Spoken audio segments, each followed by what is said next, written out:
ইতিমধ্যে দোল পূর্ণিমার তিথি শুরু। এমনকি সোমবার থেকে শুরু হয়ে যাবে রঙের উৎসব হোলি। বাজারে ব্যবসায়ীরা পসরা স্বরূপ বিভিন্ন আবির ও রং নিয়ে হাজির।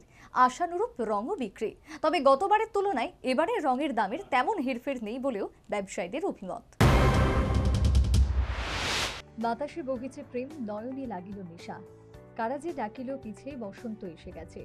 বসন্তের দোল উৎসবের প্রেক্ষাপট নিয়ে কার্যত নানা জনের নানা মত।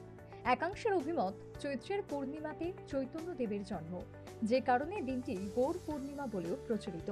বৈষ্ণব বিশ্বাস অনুযায়ী দোল পূর্ণিমার দিনে কৃষ্ণ রং এবং আবির দিয়ে রাধা ও অন্যান্য গোপিনীদের সঙ্গে রং খেলায় মেতে উঠেছিলেন। সে যাই হোক, সেই দোল উৎসব এবার হাজির। পঞ্জিকার নিঘণ্ট অনুযায়ী রবিবার সকাল ৯:৫৪ থেকে এবারের দোল পূর্ণিমার তিথি শুরু এবং সোমবার দুপুর ১২:২৯ তিথির পরিসমাপ্তি। সেই রীতিতে ইতিমধ্যে দোল উৎসব শুরু। এরই প্রস্তুতি স্বরূপ বাজারে বাজারে ব্যবসায়ীদের দোল উৎসবের মূল উপকরণ বিভিন্ন রঙের আবির ও বাহারি রং পসরা হিসাবে নিয়ে হাজির।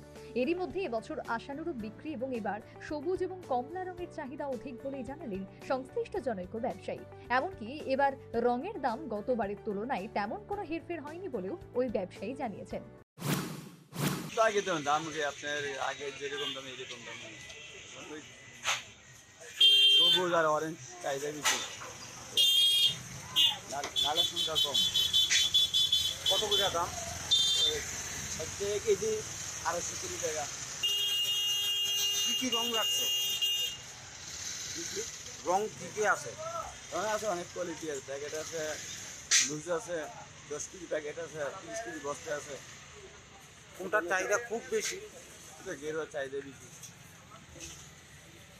কিরকম চলছে ব্যবসা? আচ্ছা, মোটামুটি চলছে ভালোই। সে যাই হোক, ইতিমধ্যে কিন্তু আবির এবং রং উভয় খেলা শুরু। কার্যত মনের রঙে মন মেতেছে। আনন্দে উদ্বেলিত ধরনী সর্বত্র দিচ্ছে জানান বসন্ত এসে গেছে। Bureau report, news vanguard.